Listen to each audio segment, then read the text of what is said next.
अस्सलामुअलैकुम दोस्तों, मैं हूं जावेद शेख और आज के इस आफ्टर इफेक्ट के ट्यूटोरियल में मैं आपको टाइम एक्सप्रेशन के बारे में बताऊंगा।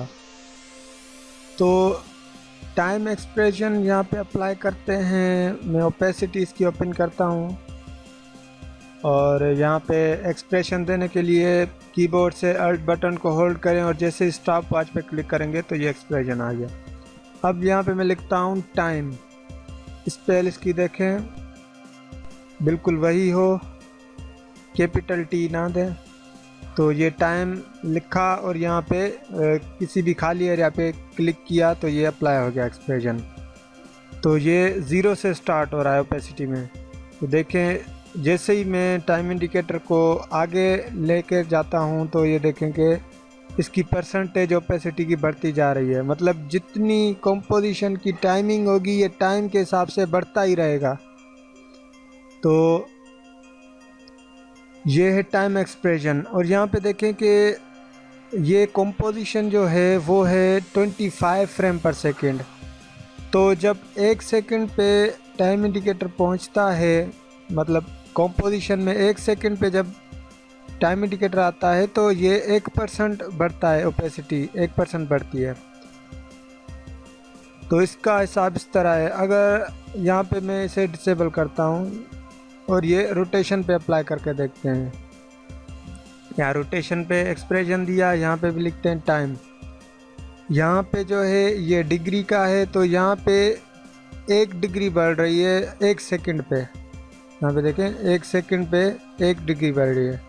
मैं टाइम इंडिकेटर को यहाँ पे आगे लेके जाता हूँ, ये देखें कि 1 सेकंड के हिसाब से 1 डिग्री बढ़ती है, जो कि बिल्कुल ही स्लो है।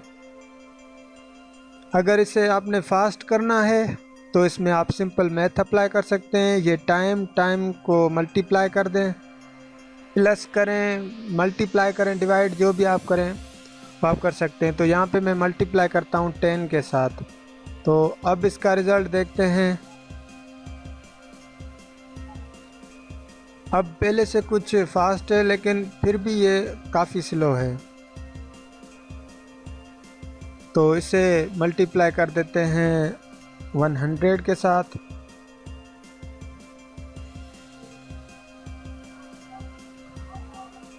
अब ये फास्ट है। अब ये देखें कि ये 1 सेकंड पे 100 इसकी डिग्री हो रही है वैल्यू।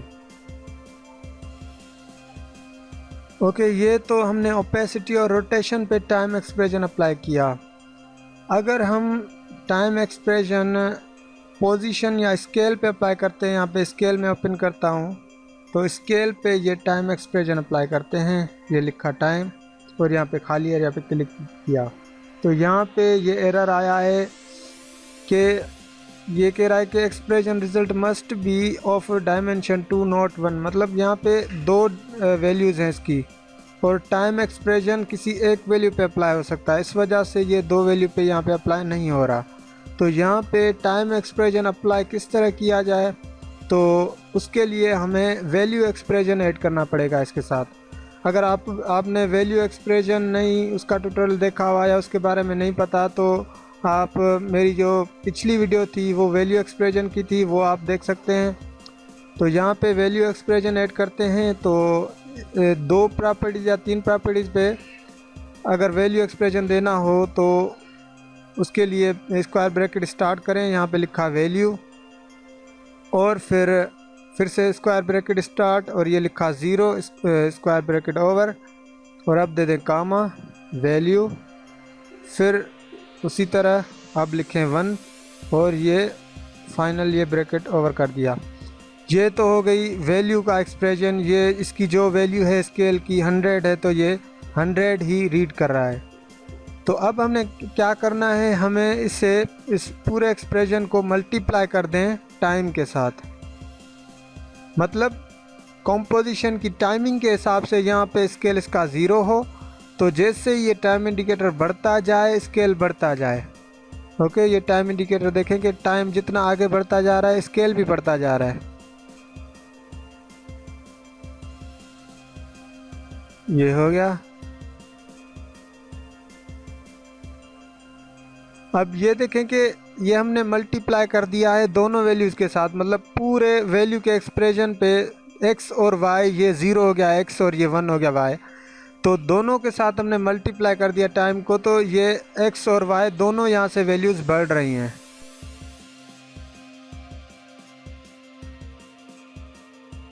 ठीक है, तो अब यही एक्सप्रेशन हम इसके पोजीशन पे भी अप्लाई करके देखते हैं।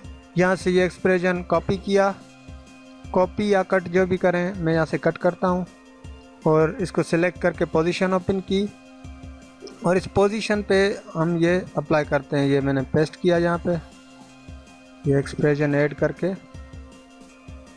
ये पेस्ट कर दिया। अब यहाँ पे देखें कि पोजीशन हो गई है 0, क्योंकि टाइम एक्सप्रेशन जब अप्लाई होता है तो वो 0 से स्टार्ट होता है। तो यहाँ पे पोजीशन 0 है तो x वैल्यू 0, y वैल्यू 0, तो हमारा लोगो यहाँ पर कोने पे चला गया है ऊपर। तो अब जैसे ही टाइम इंडिकेटर को आगे लेके जाते हैं तो ये देखेंगे डायगोनली इस तरफ से ये आ रहा है, मतलब इसकी x और y वैल्यू दोनों बढ़ रही हैं यहाँ से। ये देखें x y वैल्यू दोनों बढ़ रही हैं कॉम्पोजिशन के हिसाब से, जो कॉम्पोजिशन की विड्थ और हाइट है उसके हिसाब से ये बढ़ रही हैं। तो अगर हम चाहें कि ये हमारा जो लोगो है सिर्फ x एक्सिस पे आगे जाए या पीछे जाए, या सिर्फ y एक्सिस पे आगे या पीछे जाए, तो उसके लिए हम क्या करेंगे, यहाँ से जो है ये जो टाइम मल्टीप्लाई किया हुआ है ये से यहाँ से काट देते हैं। अब यहाँ पे ये देखें कि वैल्यू स्क्वायर ब्रैकेट के अंदर ये 0 और आगे दिया हुआ है कामा, तो इस कामा से पहले जो है वैल्यू स्क्वायर ब्रैकेट के अंदर 0, ये हो गई हमारी x वैल्यू टोटल। तो अब यहाँ पे हमें करना क्या है, अगर हमने यहाँ पे प्लस टाइम लिख दें, प्लस टाइम, तो अब क्या होगा, अब यहाँ पे देखें कि इसकी ये मैं एक्सप्रेशन फ़िलहाल डिसेबल करता हूँ, यहाँ से ये डिसेबल किया, तो ये इसकी ओरिजिनल वैल्यू क्या है 640 x वैल्यू है और y वैल्यू है 660। अब मैं एक्सप्रेशन इनेबल करता हूँ तो ये यहीं से स्टार्ट हो रहा है। अब जैसे ही 1 सेकेंड हम आगे जा रहे हैं तो ये देखें कि ये पहले था 640, तो 1 सेकेंड के बाद हो गया है 641, मतलब 1 सेकेंड के बाद इसका 1 पिक्सल बढ़ा है, तो ये बहुत ही स्लो हो गया। तो अब जो है वैल्यू प्लस टाइम, तो टाइम तो 1 सेकेंड में 1 ही यूनिट बढ़ाता है, तो अब इसे मल्टीप्लाई कर देते हैं कॉमा से पहले, वैल्यू ये 0 प्लस टाइम मल्टीप्लाई कर देते हैं 10 के साथ, मतलब 1 सेकेंड में ये 10 पिक्सल्स आगे बढ़े x वैल्यू। अब देखें कि हमारी y वैल्यू वही है और x ही बढ़ रही है। तो अब 1 सेकेंड पे आए तो ये देखें कि 6 पहले 40 था, अब 50 हो गया, लेकिन ये अब भी काफ़ी स्लो है। तो अब इसे अगर हम कर देते हैं मल्टीप्लाई कर देते हैं 100 के साथ, तो अब देखें ये काफ़ी फास्ट जा रहा है।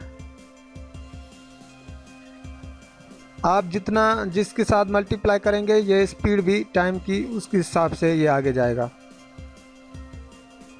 कि ये रैम प्रीव्यू है। अगर हमें इसे माइनस इस तरफ से पीछे लेके जाना है तो इसे प्लस की जगह आप माइनस कर दें, यहाँ पे माइनस कर दिया। अब देखें कि ये पीछे की तरफ जा रहा है। अगर आप इसे बिल्कुल यहाँ से स्टार्ट करना चाहते हैं तो ये जो x वैल्यू है इसे क्लिक करके ड्रैग कर दें और इसे बिल्कुल यहाँ से स्टार्ट करें। जैसे आपने कोई टेक्स्ट स्क्रॉल करना हो तो आप उस टेक्स्ट जो स्क्रॉल करेंगे उस पर भी आप ये एक्सप्रेशन अप्लाई कर सकते हैं। अगर आप बार बार की फ्रेमिंग वगैरह लगाना चाहें या उससे छुटकारा पाने के लिए आप यहाँ पे ये टाइम का एक्सप्रेशन लगा सकते हैं और फिर टाइम को जितनी भी वैल्यू के साथ मल्टीप्लाई करेंगे स्पीड जो है वो उसके हिसाब से चलेगी। तो ये माइनस में था, यहाँ से प्लस करते हैं आगे जाने के लिए, ये प्लस कर दिया। अब रैम प्रीव्यू करते हैं।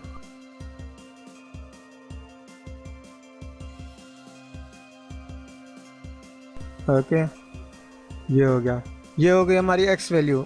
और इसी तरह अगर हम इसे y के साथ अप्लाई करेंगे तो ये y पे भी अप्लाई हो सकता है। यहाँ पे प्लस टाइम मल्टीप्लाई बाय 100। अब देखें कि ये हमारी 640 कर देते हैं x, जो हमने पहले यहाँ पे माइनस की थी। अब देखें कि ये ऊपर से नीचे आ रहा है, और बिल्कुल इसी तरह अगर इसे हम माइनस कर देंगे तो ये ऊपर जाएगा। अब देखें कि ऊपर जा रहा है। ओके, और इसी तरह यही एक्सप्रेशन अगर हम स्केल पे अप्लाई करते हैं, यहाँ से कट करके स्केल पे अप्लाई किया, तो अब क्या होगा, स्केल की जो y वैल्यू है वो इसकी बढ़ेगी, x वैल्यू इसकी वही रहेगी। तो ये देखें कि y वैल्यू ये स्ट्रेच होता जा रहा है y वैल्यू पे टाइम के हिसाब से।